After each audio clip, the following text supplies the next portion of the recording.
നമ്മുടെ കണ്ണൂർ വർഷത്തിലൊരിക്കൽ മാത്രം നട തുറക്കുന്ന ഒരു ഗുഹാക്ഷേത്രം ഉണ്ട് പറഞ്ഞാൽ നിങ്ങൾ വിശ്വസിക്കുമോ? അതെ ഗൈസ്, ഞാൻ ഇപ്പോൾ നിൽക്കുന്ന നമ്മളെ കണ്ണൂർ കുറ്റ്യാട്ടൂരാണ്. അപ്പോൾ ഇന്നാണ് ഇവിടെ അമാവാസി പൂജ നടക്കുന്ന ദിവസം. അപ്പോൾ നമ്മൾ ഈ ക്ഷേത്രം വരുന്നത് നമ്മളെ മയിൽ ചാലോട് റൂട്ടിലാണ്. റോഡ് സൈഡിൽ തന്നെ ഈ ക്ഷേത്രം വരുന്നത്. ഇവിടെ അമാവാസി ഉത്സവമാണ് ഇന്ന്. അപ്പോൾ ധാരാളം ജനങ്ങൾ വന്ന് പോകുന്നുണ്ട്. നമ്മൾ കുറച്ച് രാവിലെ തന്നെ വന്നില്ലേ, ഒരു 10:30യോടുകൂടി നമ്മൾ അവിടെ എത്തിയിട്ടുണ്ടായിരുന്നു. ആ സമയമാകുമ്പോൾ നട തുറക്കുന്നതാണ് അറിയാൻ പറ്റിയത്. അതുകൊണ്ടാണ് ആ സമയമാകുമ്പോൾ പോയത്. ഞാനും വല്യമ്മയും പിന്നെ കുറച്ച് നാട്ടിലെ ടീമാണ് പോയത്.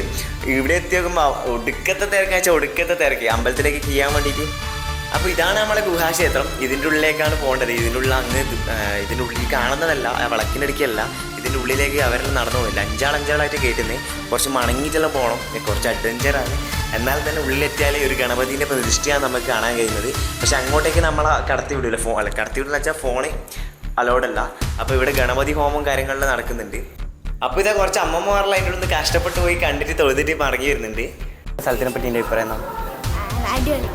ഇനിയപ്പം ഇങ്ങോട്ട് വന്നിട്ടില്ല, ഇന്നുണ്ട് ഉള്ളിലെന്നുണ്ട് നൈസല്ലേ. അപ്പോൾ നമ്മൾ അതിൻ്റെ ഉള്ളിൽ കയറിയിട്ട് വന്നു. പക്ഷെ അങ്ങോട്ട് വീഡിയോ എടുക്കാൻ നടക്കില്ല. ഇവർ പറയുന്നത് തിരക്കല്ലേ, അതുകൊണ്ട് വീഡിയോ എടുക്കാൻ നടക്കില്ല. ഉള്ളിൽ ഒരാൾക്ക് പോകേണ്ട ഗ്യാപ്പേ ഉള്ളൂ. അത്രേ ഉള്ളൂ. മണങ്ങി വേണം പോവാൻ. സോ ഗൈസ്, ഇത്രയുടെ ഗ്യാപ്പുള്ളൂ. ഇതാ ഞാൻ ഈ ഗുഹേൻ്റെ ഉള്ളിലാണ് നിൽക്കുന്നത്. ഇത്രയുടെ ഗ്യാപ്പുള്ളൂ. അപ്പം ഉള്ളിലേക്ക് നമുക്ക് ഫോൺ കയറ്റുന്നില്ല. അവർ തിരക്കാൻ വേണ്ടി ഫോൺ കയറ്റില്ല പറഞ്ഞത്. ഇനി അങ്ങോട്ട് പോകാൻ പറ്റില്ല.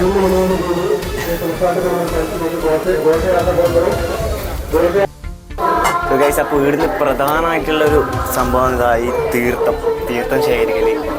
ഇത് തന്നാലെ വരുന്നത്. ഇത് കാവേരി നദി എന്നുള്ള വെള്ളമാണെന്നാണ് എടുത്ത ഐതിഹ്യം അല്ലേ? നിങ്ങളല്ലേ ചേച്ചി? അതങ്ങനെ തന്നെ കാവേരിയിലെ നദിയിലെ തീർത്ഥാണെന്നാണ് എല്ലാവരും പറയുന്നത്. ഇവിടുത്തെ ഐതിഹ്യം എന്ന് പറയാമോ? ഇവിടെ സ്വയംഭൂ ഗണപതിയുടെ സ്വയംഭൂ വിഗ്രഹമാണല്ലേ ഇവിടെ. പിന്നെ അത് പ്രകൃതിയാൽ ഉണ്ടായത്. നമ്മൾ സ്വയംഭൂ എന്ന് വെച്ചാൽ പ്രകൃതിയിൽ ഉണ്ടായത്. കൊത്തിയെടുത്തല്ല, പ്രകൃതി. ഗണപതി തീർത്ഥാട്ട പൊന്മല എന്ന് പറയുന്നത് കാവേരി നദിയിൽ നിന്ന് വരുന്ന ജലം എന്നാണ് പറയപ്പെടുന്നത്. അത് മുമ്പേ ഇവിടുന്ന് കാവേരി പോയ ആൾക്കാർ ഇങ്ങനെ പിന്നെ നിങ്ങളിടുന്ന വരുന്നെന്നാണ് ചോദിക്കുന്നില്ലേ. അപ്പോൾ നമ്മളിങ്ങനെ കുറ്റാട്ടെന്നാണ് പറയുമ്പോൾ അന്നേരമാണ് പറയുന്നത്. കുറ്റാട്ട് ഈ ഇടുന്നില്ല ജലം കൊണ്ട് തീർത്ഥാട്ട പൊന്മല എന്നൊരു ഗുഹക്ഷേത്രത്തിൽ വിറ്റുന്നില്ല പറയാൻ. ശരി. ഇപ്പം ഇത് സംസാരിച്ച് ഇവിടുത്തെ പൂജാരിയാണ്. അപ്പോൾ കഴിച്ച് ഇവിടെ വരുന്നവർക്ക് നല്ല റവ ഉപ്മാവും പിന്നെ കാപ്പിയും പിന്നെ നല്ല പൂവൻ പഴവും കൊടുക്കുന്നുണ്ട്. അപ്പോൾ ഫ്രണ്ട്സ്, അപ്പോൾ നമ്മൾ ഇടുന്ന് പോക്കായി. ബലിമ ഇനി അടുത്തേക്ക് പോകുന്നേ വേളത്തമ്പലത്തേക്ക്. ഇത് നമ്മളോടെയുള്ള നീലിമ. നീ എത്രല്ല പഠിക്കുന്ന പറഞ്ഞ ശിവത?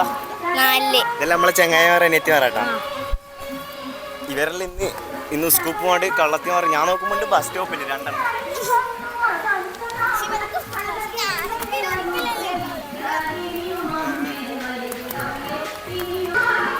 ഇതാണ് നമ്മളെ നീലിമേൻ്റെ അമ്മ കേട്ടാ. ഇത് നമ്മളെ വേറെ ചങ്ങായിൻ്റെ അമ്മ, ബീനേച്ചി നിശേച്ചി. അപ്പോൾ ഗൈസ്, ഇന്നേക്ക് ഇത്രയേ ഉള്ളൂ. അപ്പോൾ വീഡിയോ ഇഷ്ടപ്പെട്ടൊന്ന് ലൈക്ക് ചെയ്യണം, ഒന്ന് ഫോളോ ചെയ്യണേ.